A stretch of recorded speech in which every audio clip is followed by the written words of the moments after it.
Ahli pidana material dan formil yang dihadirkan Verdi Sambo, Mahrus Ali, meminta jaksa dan seluruh hadirin untuk diam saat jaksa mempertanyakan perihal motif Verdi Sambo yang mengaku merencanakan pembunuhan Yosua untuk mempertahankan kehormatan sebagai salah satu bukti meringankan. Padahal dari alat bukti yang diperoleh, semua unsur pembunuhan berencana sudah terpenuhi. Kita ilustrasikan contoh, ahli. Seseorang itu mempunyai ada suatu kebencian terhadap orang itu, ya kan? Karena kebencian ini sehingga mengakibatkan dia ingin berencana membunuh.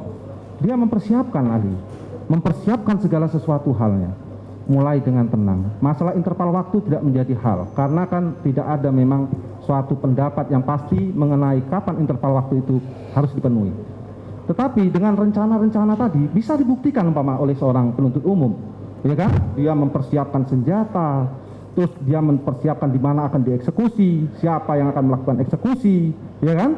Terus kemudian dilaksanakan eksekusi dan dia kemudian tahu akibat yang akan dilakukan itu dengan kemudian membuat skenario-skenario, mempersiapkan apapun tindakan-tindakan yang agar perbuatan itu tidak diketahui.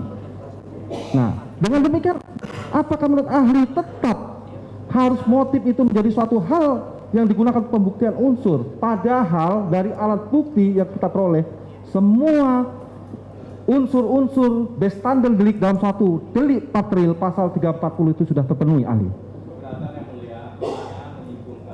Tidak, kan saya menanyakan apakah pendapat ahli bagaimana? Ya, silakan dijawab biar nanti majelis yang akan menilai. Baik, majelis, mempersiapkan alat itu tidak identik dengan merencanakan. Kalau tidak, kalau ingin clear, ahli, saya tidak hanya mengatakan saya mempersiapkan alat saja. Gini aja, kalau Bapak bicara saya diam. Siap, ahli. Kalau saya bicara Bapak diam. Lanjut, ahli. Saya di sini bukan ahli ya. Saya bukan saksi, saya ahli. Sehingga saya tidak punya kepentingan dengan perkara ini ya. Baik. Jadi kita saling menghormati aja. Kalau saya bicara Bapak diam, semuanya diam. Kecuali misalnya majelis mengatakan ini. Oke. Silakan, ahli. Tapi kalau Bapak yang berbicara, saya akan diam. Biar kita fair saja. Oke. Prof. Andi Hamzah mengatakan mempersiapkan alat itu tidak identik dengan merencanakan. Kenapa? Karena bisa jadi orang itu mempersiapkan alat tapi situasi batinnya tidak dalam situasi tenang. Maka merencanakan sesuatu pasti dalam konteks pasal 340 harus dalam kondisi kejiwaan